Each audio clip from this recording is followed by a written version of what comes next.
ಜೈ ಹಿಂದ್ ಸ್ನೇಹಿತರೆ, ಇವತ್ತಿನ ವಿಡಿಯೋದಲ್ಲಿ ಭಾರತ 100 ಎನ್ನುವಂತಹ ಒಂದು ಹೊಸ ಟಾಪಿಕ್ ಅನ್ನು ತೆಗೆದುಕೊಂಡು ಬಂದಿದ್ದೀವಿ. ಇದರಲ್ಲಿ ನಾವು ಭಾರತಕ್ಕೆ ರಿಲೇಟೆಡ್ ಆಗಿರುವಂತಹ ಮೋಸ್ಟ್ ಇಂಪಾರ್ಟೆಂಟ್ ಕ್ವಶನ್ಗಳನ್ನ ಚರ್ಚೆ ಮಾಡ್ತಾ ಹೋಗ್ತೀವಿ. ಈ ಇಂಡಿಯಾ 100 ಎನ್ನುವಂತಹ ಟಾಪಿಕ್ ನ ಫಸ್ಟ್ ಚಾಪ್ಟರ್ ಇದು. ಈ ಚಾಪ್ಟರ್ ನಾವು 30 ಪ್ರಮುಖ ಪ್ರಶ್ನೆಗಳನ್ನು ನೋಡ್ತೀವಿ. ಭಾರತಕ್ಕೆ ಸಂಬಂಧಪಟ್ಟಂತಹ ನಮ್ಮ ದೇಶದ most important asked and most regularly asked and repeatedly asked question ಅನ್ನ ಈ ಒಂದು ವಿಡಿಯೋದಲ್ಲಿ ನೋಡೋಣ. ಸೊ ಮೊದಲ ಪ್ರಶ್ನೆ ಇರ್ತಿದೆ, ಭಾರತದ ಕ್ಷೇತ್ರಫಲ ವಿಶ್ವದ ಒಟ್ಟಾರೆ ಕ್ಷೇತ್ರವನ್ನು ಹೋಲಿಸಿದರೆ ಎಷ್ಟಿದೆ? ಅಂದರೆ ಭಾರತದ ವಿಸ್ತೀರ್ಣ ವಿಶ್ವದ ವಿಸ್ತೀರ್ಣಕ್ಕೆ ಹೋಲಿಸಿದರೆ ಎಷ್ಟು ಪರ್ಸೆಂಟ್ ಇದೆ ಅಂತೇಳಿ. ಸರಿ ಉತ್ತರ 2.4%. ಭಾರತದ ವಿಸ್ತೀರ್ಣ ಎಷ್ಟಿದೆ ಹಾಗಾದ್ರೆ ಕೇಳಿದ್ರೆ, ಭಾರತದ ವಿಸ್ತೀರ್ಣ 32,87,263 ಚದರ ಕಿಲೋಮೀಟರ್ ಇದೆ ಭಾರತದ ವಿಸ್ತೀರ್ಣ.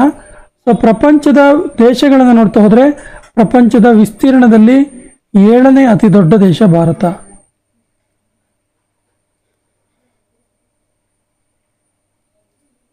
ಏಳನೇ ಅತಿ ದೊಡ್ಡ ದೇಶವಾಗಿದೆ ಭಾರತ. 32,87,263 ಚದರ ಕಿಲೋಮೀಟರ್ ಇದೆ. ಪ್ರಪಂಚದ ವಿಸ್ತೀರ್ಣವನ್ನು ನೋಡ್ತಾ ಹೋದ್ರೆ 2.4% ಅಷ್ಟು ವಿಸ್ತೀರ್ಣ ಭಾರತದಲ್ಲಿದೆ. ಭಾರತದ ಕೆಳಗಿನ ಯಾವ ದೇಶದೊಂದಿಗೆ ಅತಿ ಉದ್ದವಾದ ಗಡಿಯನ್ನು ಹಂಚಿಕೊಂಡಿದೆ? ಭಾರತವು ಕೆಳಗಿನ ಯಾವ ದೇಶದೊಂದಿಗೆ ಉದ್ದವಾದ ಗಡಿ ರೇಖೆಯನ್ನು ಹಂಚಿಕೊಂಡಿದೆ? ಮೋಸ್ಟ್ ಆಫನ್ ಆಸ್ಕ್ಡ್ ಕ್ವಶನ್ ಇದು. ತುಂಬಾ ಸರಿ ಕೇಳಿದ್ದಾರೆ ಇದನ್ನ ರಿಪೀಟೆಡ್ಲಿ. ಸೊ ಸರಿಯಾದ ಉತ್ತರ Bangladesh. Option D is the right answer. ಹಾಗಾದ್ರೆ ಬಾಂಗ್ಲಾದೇಶದೊಂದಿಗೆ ಎಷ್ಟು ಕಿಲೋಮೀಟರ್ ಗಡಿ ಹಂಚಿಕೊಂಡಿದೆ ಅಂತ ಕೇಳಿದ್ರೆ 4,096 ಕಿಲೋಮೀಟರ್ ಗಡಿಯನ್ನು ಭಾರತ ಹಂಚಿಕೊಂಡಿದೆ. ಭಾರತ ಒಂದು ದೇಶದೊಂದಿಗೆ ಹಂಚಿಕೊಂಡಿರುವಂತಹ ಅತ್ಯಂತ ಉದ್ದವಾದ ಗಡಿ ರೇಖೆಯಾಗಿದೆ ಇದು. ಕೆಳಗಿನ ಯಾವ ಪ್ರದೇಶ ಭಾರತದಲ್ಲಿ ಅತ್ಯಂತ ಶೀತವಾದ ಸ್ಥಳವಾಗಿದೆ? ಅತ್ಯಂತ ಕೋಲ್ಡ್ ಆಗಿರುವಂತ ಪ್ಲೇಸ್ ಆಗಿದೆ. ಸರಿಯಾದ ಉತ್ತರ Dras. Option D is the right answer. ಈ ದ್ರಾಸ್ ಲೇಕ್ ಇದೆಯಲ್ಲ, ದ್ರಾಸ್ ಸರೋವರ ಭಾರತದ ಅತ್ಯಂತ ಶೀತವಾದ ಸರೋವರ ಅಂತೇಳಿ ಕರೆಸ್ಕೊಂಡಿದೆ. ಇದು ಕರೀಂನಗರ ಜಿಲ್ಲೆಯಲ್ಲಿರುವಂಥದ್ದು.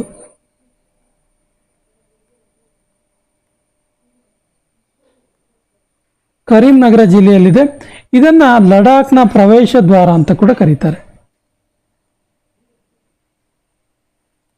ಲಡಾಖ್ನ ಪ್ರವೇಶ ದ್ವಾರ ಅಂತೇಳಿ ಕರೀತಾರೆ. ಲಡಾಖ್ನ ಪ್ರವೇಶ ದ್ವಾರ ಅಂತೇಳಿ ಕರೀತಾರೆ.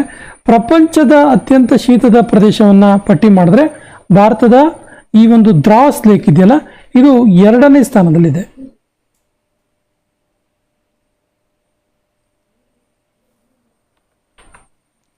ಭಾರತವು ಏಷ್ಯಾದ ಯಾವ ಭಾಗದಲ್ಲಿ ಕಂಡುಬರುತ್ತೆ?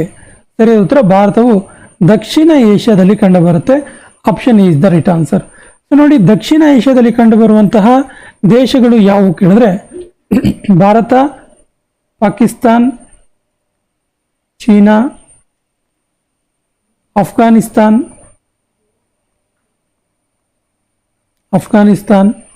ಹಾಗೇನೆ ಬಾಂಗ್ಲಾದೇಶ್, ಶ್ರೀಲಂಕಾ, ಮಾಲ್ಡೀವ್ಸ್ ಹಾಗೂ ಭಾರತದ ಎಲ್ಲ ನೆರೆ ರಾಷ್ಟ್ರಗಳು, ಈ ನೇಪಾಳ, ಆಮೇಲೆ ಭೂತಾನ್ ಇವೆಲ್ಲ ಇದಾವಲ್ಲ, ಈ ಎಲ್ಲವೂ ಕೂಡ ಭಾರತವು ಏಷ್ಯಾದ ದಕ್ಷಿಣ ಭಾಗದಲ್ಲಿದೆ. ಈ ಎಲ್ಲ ದೇಶವು ಕೂಡ ಏಷ್ಯಾದ ದಕ್ಷಿಣ ಭಾಗದಲ್ಲಿಯೇ ಕಂಡುಬರುವಂಥವು.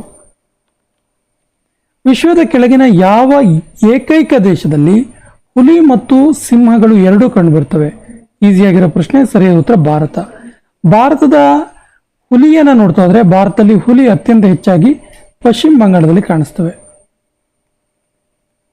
ಬೆಂಗಾಲ್ ಟೈಗರ್ ಅಂತಾನೆ ಹೆಸರುವಾಸಿಯಾಗಿದ್ದು ಪಶ್ಚಿಮ ಬಂಗಾಳವನ್ನ ಹುಲಿಗಳ ತವರು ಅಂತ ಕರೀತಾರೆ.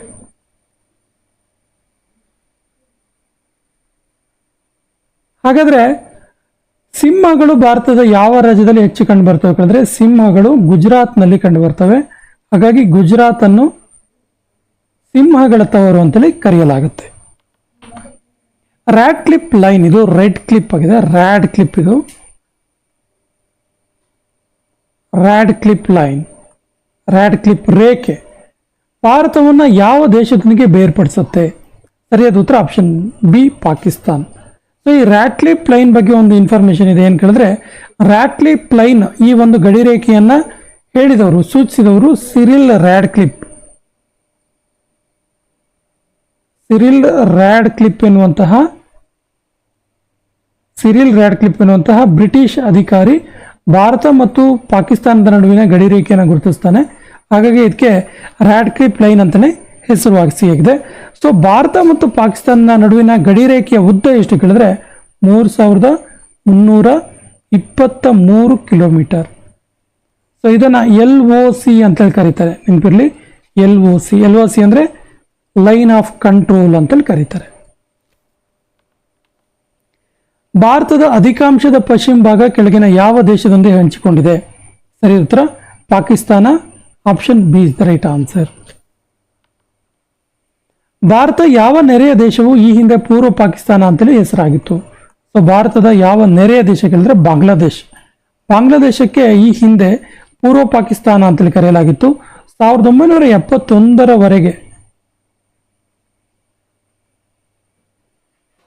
ಬಾಂಗ್ಲಾವನ್ನ ಪೂರ್ವ ಪಾಕಿಸ್ತಾನ ಅಂತಾನೆ ಕರೆಯಲಾಗ್ತಾ ಇತ್ತು.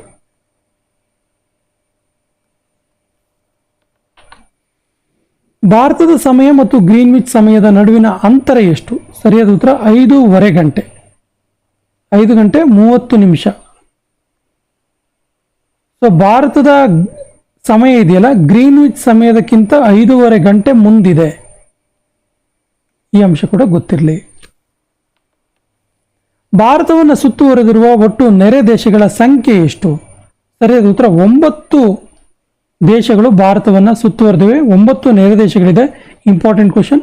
ಇದರಲ್ಲಿ ಇನ್ನೊಂದು ಅಂಶ ಇದೆ. ಭಾರತವನ್ನು ಸುತ್ತುವರೆದಿರುವಂತಹ 7 ದೇಶಗಳು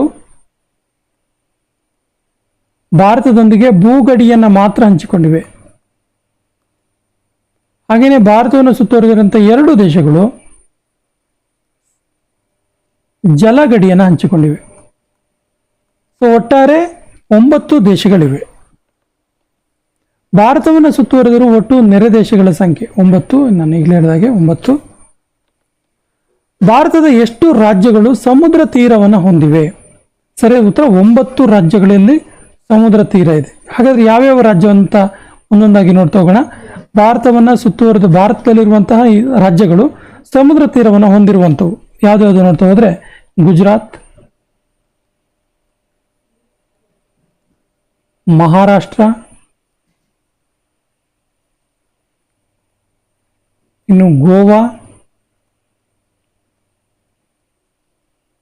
ಕರ್ನಾಟಕ,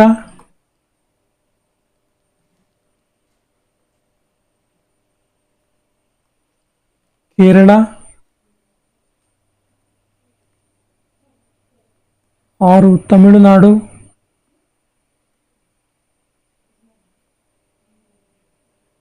ಆಂಧ್ರ ಪ್ರದೇಶ್,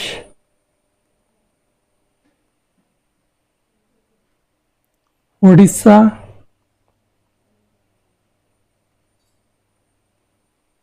ಪಶ್ಚಿಮ ಬಂಗಾಳ. ಈ 9 ದೇಶಗಳು ಭಾರತದಲ್ಲಿ ಸಮುದ್ರ ತೀರವನ್ನು ಹಂಚಿಕೊಂಡಿವೆ. ದ್ವೀಪವನ್ನು ಸೇರಿಕೊಂಡಂತೆ ಭಾರತದ ಒಟ್ಟಾರೆ ಉದ್ದ ಎಷ್ಟು? ಸರಿಯಾದ ಉತ್ತರ ಆಪ್ಷನ್ ಡಿ 7516 ಕಿಲೋಮೀಟರ್. ದ್ವೀಪವನ್ನು ಸೇರಿಕೊಂಡಂತೆ ಅಂತ ಹೇಳಿದಾಗ ದ್ವೀಪಗಳ ಬಗ್ಗೆ ಗೊತ್ತಿರಬೇಕಾಗತ್ತೆ. ಭಾರತದಲ್ಲಿ ಲಕ್ಷದ್ವೀಪ ಮತ್ತು ಅಂಡಮಾನ್ ನಿಕೋಬಾರ್ ಇದೆಯಲ್ಲ,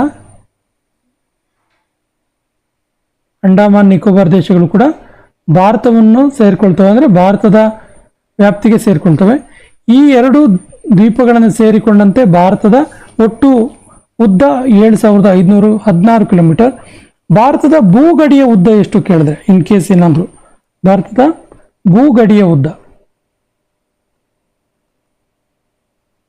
ಬರೀ ಭೂಮಿಯನ್ನ ನೋಡ್ತಾ ಹೋದ್ರೆ ಭಾರತದ ಭೂಗಡಿಯ ಉದ್ದ 6100 ಕಿಲೋಮೀಟರ್. 6100 ಕಿಲೋಮೀಟರ್ ಇದೆ. ಭಾರತದ ಯಾವ ರಾಜ್ಯವು ಅಧಿಕ ಉದ್ದವಾದ ಸಮುದ್ರ ತೀರವನ್ನು ಹೊಂದಿದೆ? ಸರಿಯಾದ ಉತ್ತರ ಗುಜರಾತ್ ರಾಜ್ಯ. ನೋಡಿ, ಗುಜರಾತ್ ರಾಜ್ಯ 1600 ಕಿಲೋಮೀಟರ್ ಸಮುದ್ರ ತೀರವನ್ನು ಹೊಂದಿದೆ. 2011ರ ಜನಗಣತಿಯ ಪ್ರಕಾರ ಭಾರತದಲ್ಲಿ ಲಿಂಗಾನುಪಾತ ಎಷ್ಟು? ನಾವು ಯಾಕೆ 2011ರ ಜನಗಣತಿಯನ್ನ ಗಮನಿಸ್ತೀವಿ ಅಂದರೆ ಆ ನಂತರ ಭಾರತದಲ್ಲಿ ಜನಗಣತಿ ಆಗಿಲ್ಲ. 2021ರಲ್ಲಿ ಆಗಬೇಕಿತ್ತು. ಕೊರೋನಾ ಕಾರಣದಿಂದಾಗಿ 2021ನಲ್ಲಿ ಜನಗಣತಿ ಆಗೋದಿಲ್ಲ.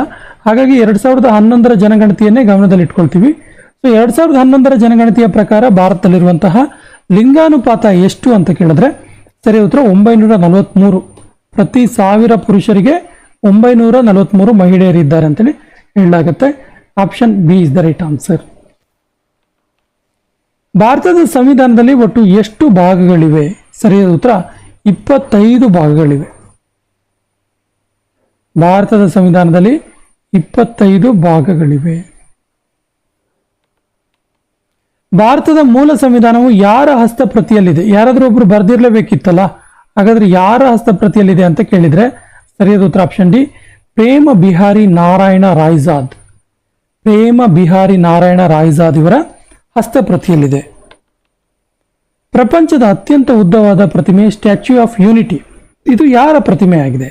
ಸರಿಯಾದ ಉತ್ತರ ಸರ್ದಾರ್ ವಲ್ಲಭಭಾಯ್ ಪಟೇಲ್ ಪ್ರತಿಮೆ. ಸ್ಟ್ಯಾಚ್ಯೂ ಆಫ್ ಯೂನಿಟಿ ಇರೋದು ಎಲ್ಲಿ ಕೇಳಿದ್ರೆ ಗುಜರಾತ್ನಲ್ಲಿ ನರ್ಮದಾ ನದಿಯ ತೀರದಲ್ಲಿದೆ. ನರ್ಮದಾ ನದಿ ತೀರದಲ್ಲಿದೆ, ಗುಜರಾತ್ನ ನರ್ಮದಾ ನದಿಯ ತೀರದಲ್ಲಿದೆ. ಸ್ಟ್ಯಾಚ್ಯೂ ಆಫ್ ಯೂನಿಟಿ ಬಗ್ಗೆ ಹೇಳೋದಾದ್ರೆ ಸ್ಟ್ಯಾಚ್ಯೂ ಆಫ್ ಯೂನಿಟಿಯ ಎತ್ತರ 182 ಮೀಟರ್.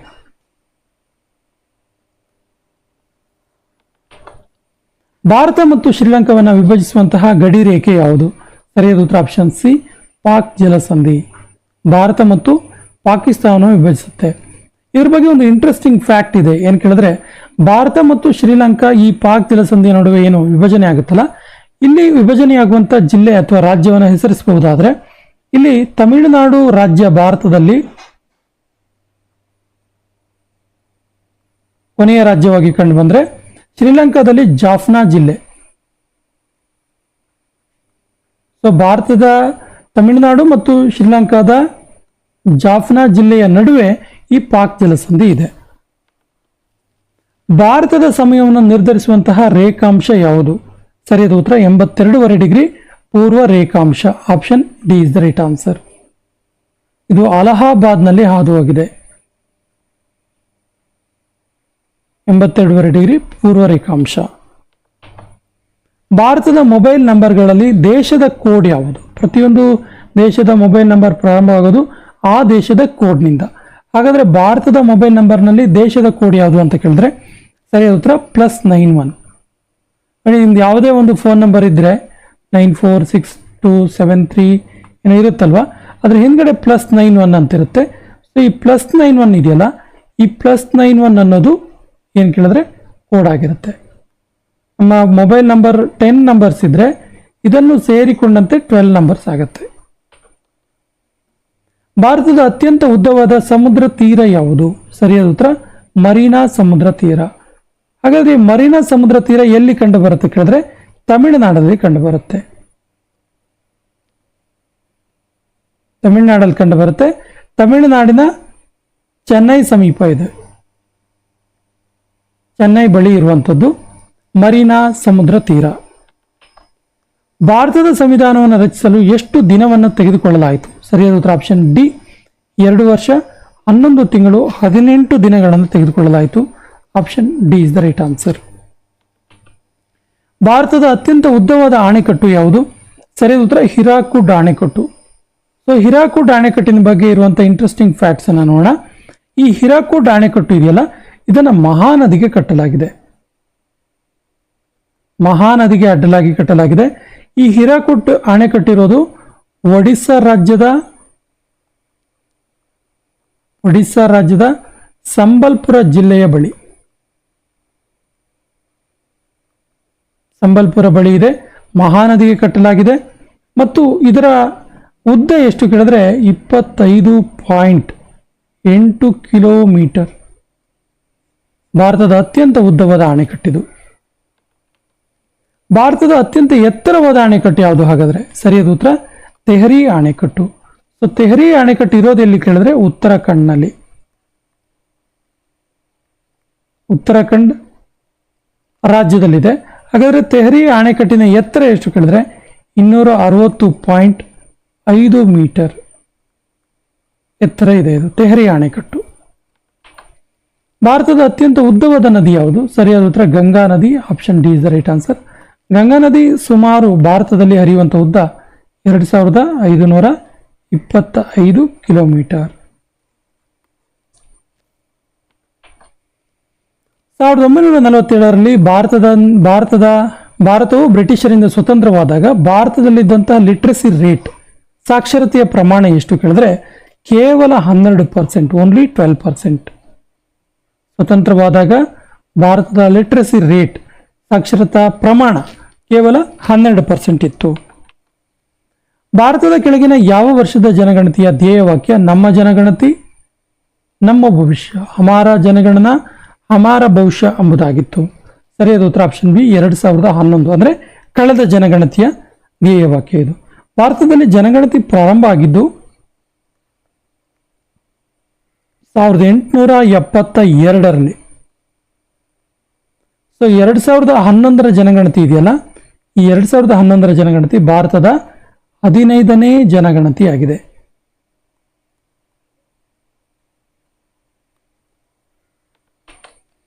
ಭಾರತವು ಸ್ವತಂತ್ರವಾದಾಗ ಭಾರತದ ವೈಸ್ರಾಯ್ ಆಗಿದ್ದವರು ಯಾರು? ಸರಿಯಾದ ಉತ್ತರ option B lord Mount baton. ಆನಂತರ ಇವರು ಸ್ವತಂತ್ರ ಭಾರತದ ಮೊದಲ ಗವರ್ನರ್ ಜನರಲ್ ಕೂಡ ಆಗ್ತಾರೆ.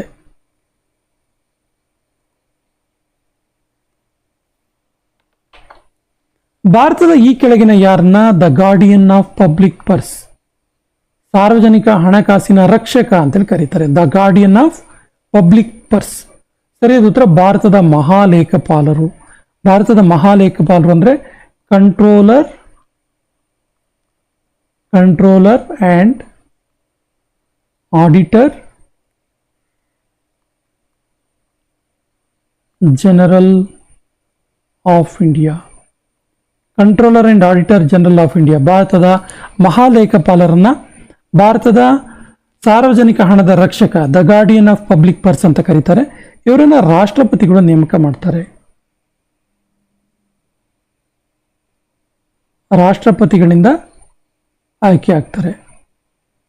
ಇದನ್ನ ಶಾರ್ಟ್ ಆಗಿ ಈ ರೀತಿ ಕರಿತೀವಿ, CAG ಅಂತ ಕರಿತೀವಿ. ಭಾರತದ ಅತ್ಯಂತ ದೊಡ್ಡ ರಾಷ್ಟ್ರೀಯ ಪುಸ್ತಕಾಲಯ ಇರೋದು ಎಲ್ಲಿ? ಇದು ಕೊನೆಯ ಪ್ರಶ್ನೆ ಈ ಸೆಷನ್ ಇಂದು. ಆಪ್ಷನ್ಸ್ ಈ ರೀತಿ ಇದೆ: ಕಲ್ಕತ್ತಾ, ಚೆನ್ನೈ, ಮುಂಬೈ, ದೆಹಲಿ. ಸರಿಯಾದ ಉತ್ತರವನ್ನು ಕಮೆಂಟ್ ಬಾಕ್ಸಲ್ಲಿ ಕಮೆಂಟ್ ಮಾಡಿ. ಸ್ನೇಹಿತರೆ, ಭಾರತ 100 ಎನ್ನುವಂತಹ ಟಾಪಿಕ್ನ ಮುಂದಿನ ಪ್ರಶ್ನೋತ್ತರಗಳನ್ನು ನೆಕ್ಸ್ಟ್ ವಿಡಿಯೋದಲ್ಲಿ ನೋಡೋಣ. ನಮ್ಮ ಚಾನಲ್ ಫಸ್ಟ್ ಟೈಮ್ ನೋಡ್ತಾ ಇದ್ರೆ ಸಬ್ಸ್ಕ್ರೈಬ್ ಮಾಡಿ ಮತ್ತು ನಿಮ್ಮ ಸ್ನೇಹಿತರಿಗೆ ಶೇರ್ ಮಾಡಿ ಅಂತ ಹೇಳ್ತಾ ಇವತ್ತಿನ ಸೆಷನ್ ಕಂಪ್ಲೀಟ್ ಮಾಡ್ತಾ ಇದ್ದೀವಿ. ಜೈ ಹಿಂದ್.